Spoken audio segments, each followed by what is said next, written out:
what's up? Welcome back dito sa ating channel dito sa Bobs TV.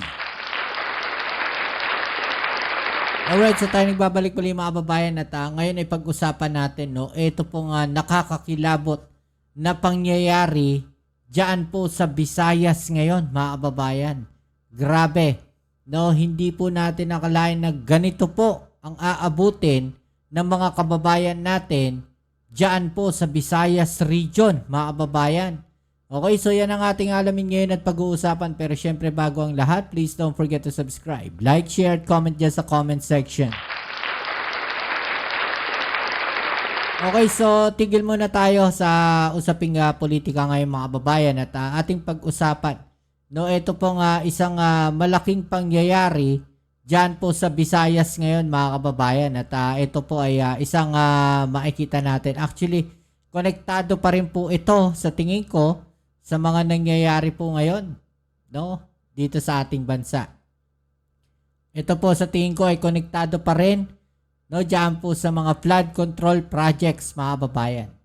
No, at ano po ba itong aking sinasabi ngayon? Ito po mga kababayan, ang mga nangyari ngayon sa diyan po sa Cebu, sa Visayas region mga kababayan, na kung saan yung mga pagbahang inabot po nila, no, ay halos malaundoy po ang mga nangyari dyan mga kababayan. Lagpas tao mga kababayan. No, naranasan na rin po namin yan dito sa aming lugar na kung saan talaga namang ang aming first floor nilubog po mga kababayan. At nakakatakot po, nakakapanlumo na ganyan po, no, yung mga nangyayari mga kababayan. Okay, so ito po yung ilan sa mga video clips na aking ipapakita sa inyo mula dito sa Bombo Radio. At panoorin po natin, no? Nakakaawa ito mga kababayan natin na nasalanta po ng bagyong Tino mga kababayan. Alright, so tara, let's go.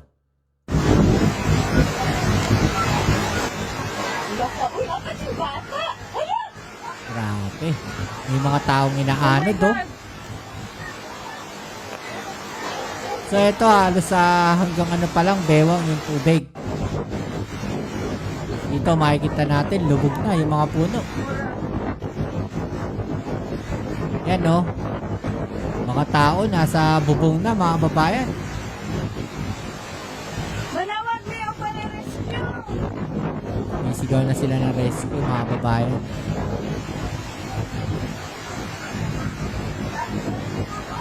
Alam nyo, nakakatakot po pagka kayo mismo yung nasa ganyang sitwasyon dahil hindi ninyo alam kung ano yung una ninyong gagawin. No, ililigtas ba ninyo yung mga gamit ninyo o ililigtas ninyo yung sarili ninyo? Lalo na pagka yung mga rumaragasang baha po, mga babayan. Rumaragasang baha, mga babayan. No, talaga namang malakas.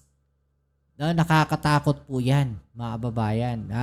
Naranasan ko na po yan na nasa gitna po, no, ng mga rumaragasang baha na ganyan, mga kababayan.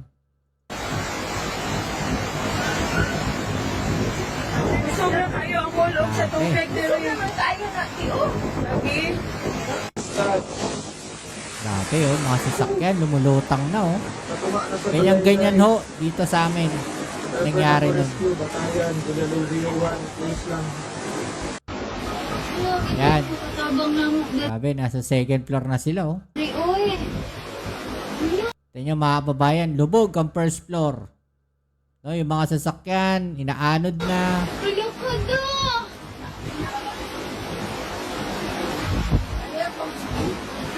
Grabe, lakas ng agos. Mga sasakyan. Yung mga sasakyan, mga babayan no, nakalubog na.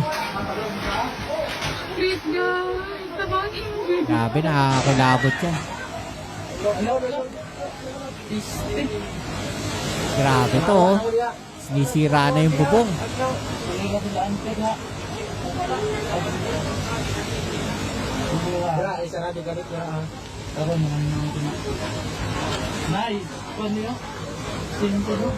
Grabe, winawasak, lakas ng hangin no?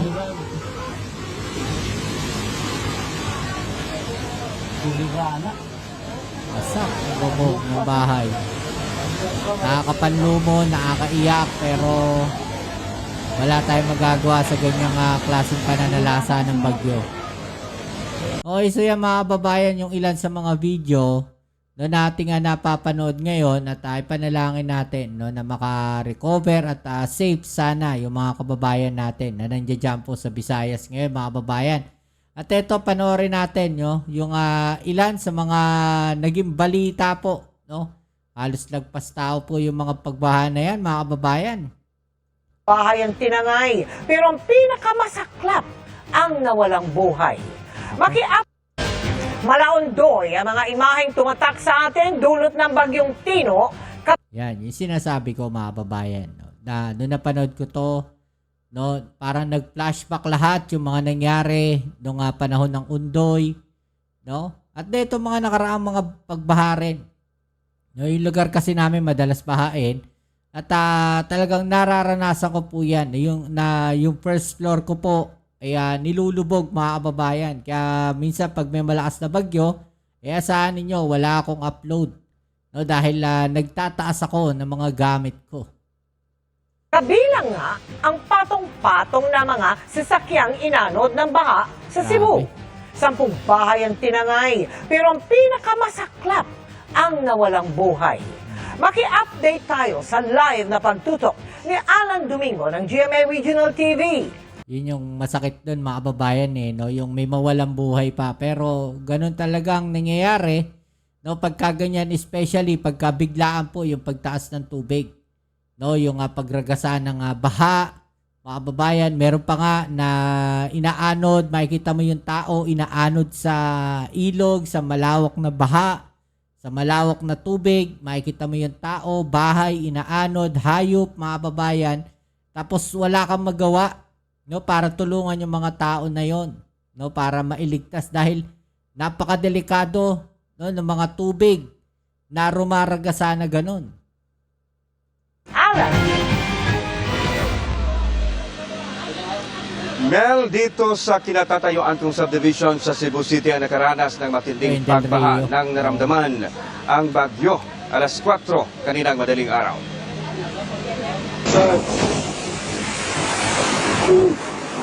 Ganito katindi ang baha kaninang madaling araw sa subdivision na ito sa Barangay Bakayan, Cebu City. Sa video na kuha ng isang netizen, maraming kotse nagsipaglatangan dahil sa taas ng tubig.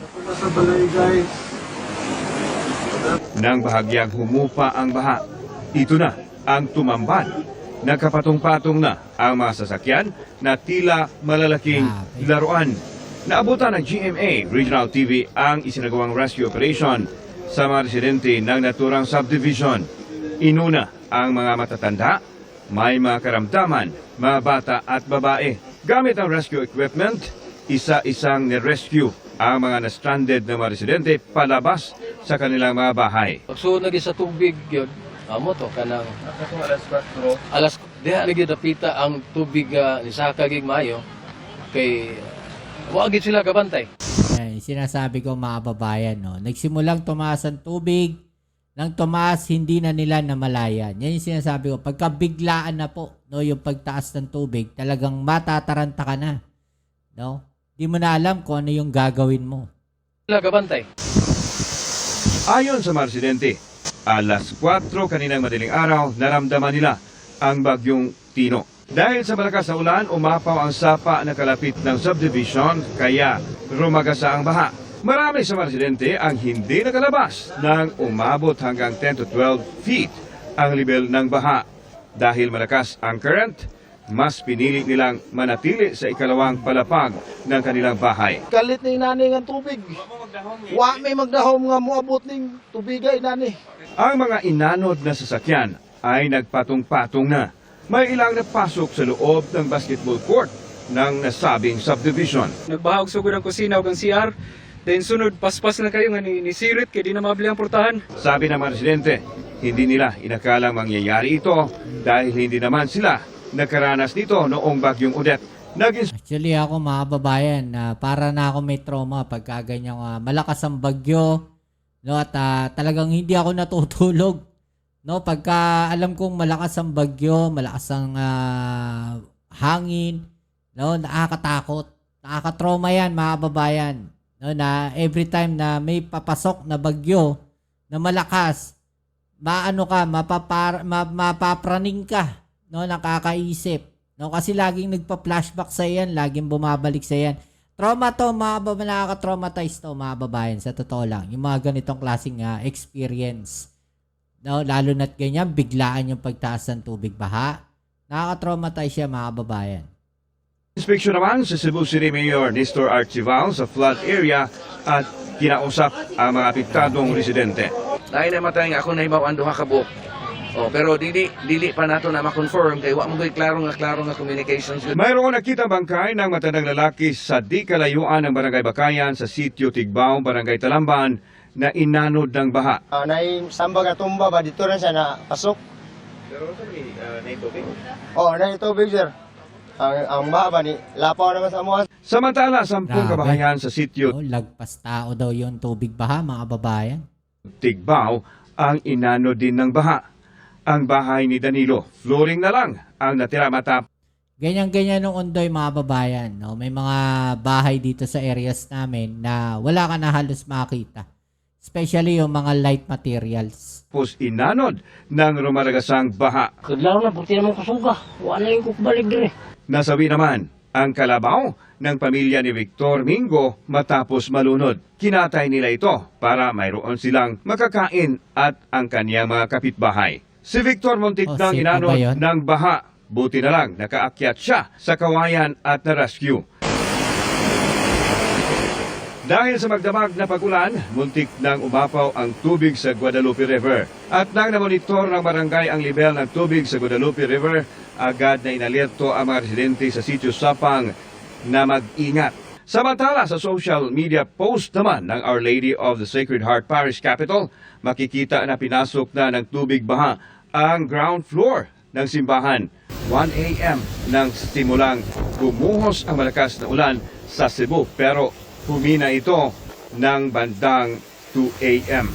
Muling bumuhos ang malakas na ulan o torrential rain bandang 4 a.m. hanggang maglandfall ang bagyong Tino kaninang 5:10 a.m. sa bayan ng Bourbon.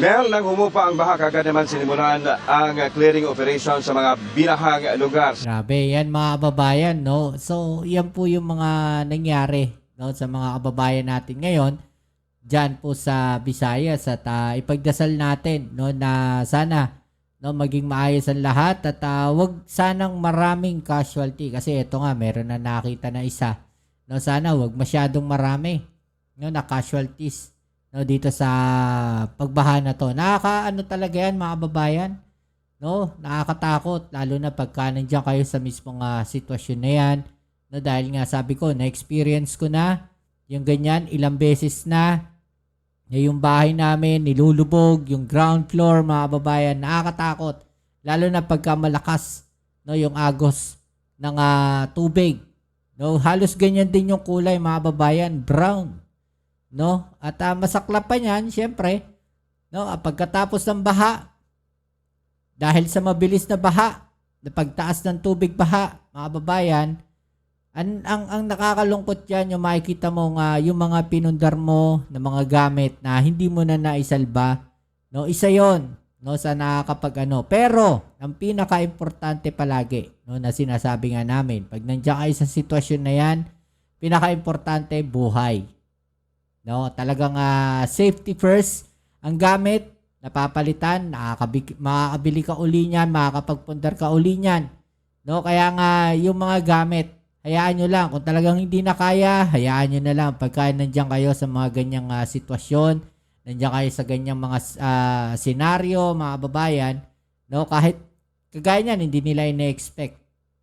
No? Kaya doon sa mga babayan natin ngayon, no, na hindi naman binabaha, pero malay nyo, no, sana wag na ma-experience yung mga ganyan dahil napakahirap. At kung mangyayari po yan, no, wag nyo na hong isipin yung mga gamit, mga babayan, napapalitan yan. Importante yung buhay, no? Safety lagi, okay?